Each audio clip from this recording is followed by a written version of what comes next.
References to the game of cricket date back to the 1300s. Historians believe it started as a children's game.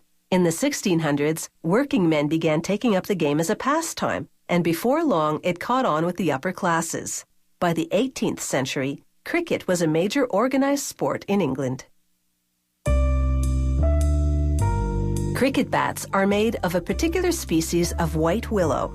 It has stringy wood fibers that are unusually long. These give the wood elasticity, the key to its performance. Bat makers use as much sapwood as possible. It's moister than the heartwood at the tree's core because sap runs through it. Production begins with willow pieces 3/4 of a meter long. The first machine trims them down roughly to size. A few sprays of water limber up the wood fibers. Then each piece goes through a pressing machine 3 to 4 times.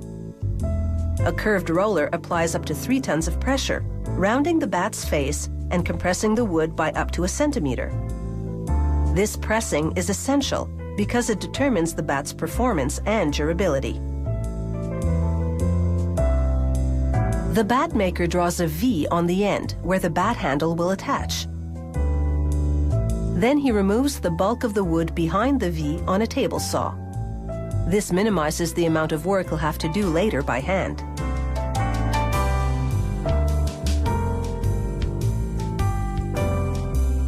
Now he cuts out the V. This creates a joint in which to insert the handle. The handle is made of cane, dried vine stems, glued together in sections and coated with rubber. The end the player grips has been shaped on a lathe. The other end will attach to the blade. The bat maker cuts the block-shaped tip into a wedge that'll fit into the V-cut, then glues the 2 pieces together.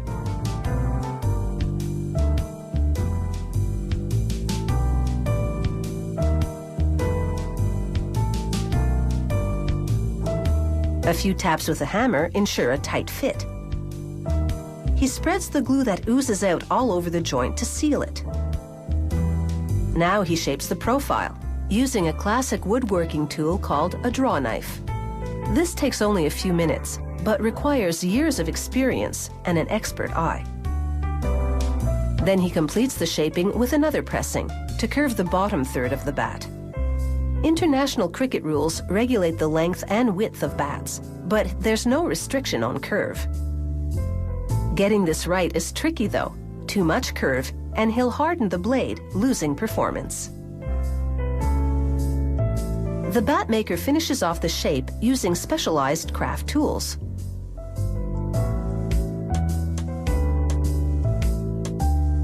Then he uses a metal hand plane to flatten the blade's edges.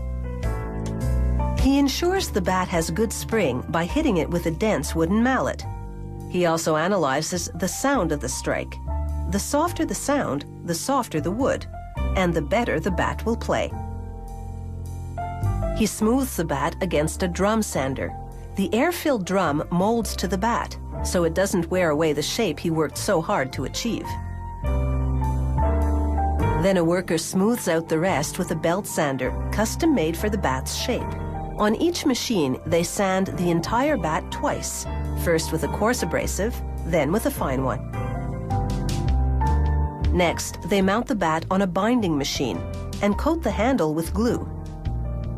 Twine wrapping binds together the rubber-coated cane sections that make up the handle.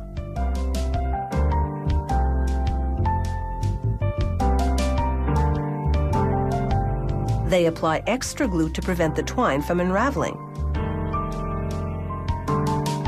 Next, they polish the blade against a cotton wheel.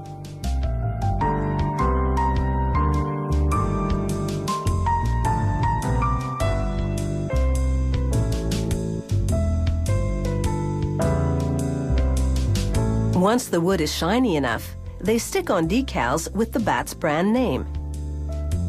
Then slip on a rubber grip over the binding to prevent the player's hands from slipping. The bat's 2 main materials complement each other when striking the ball. The willow wood blade flexes enough to deliver a good hit. The cane handle absorbs that energy, protecting the player's hands.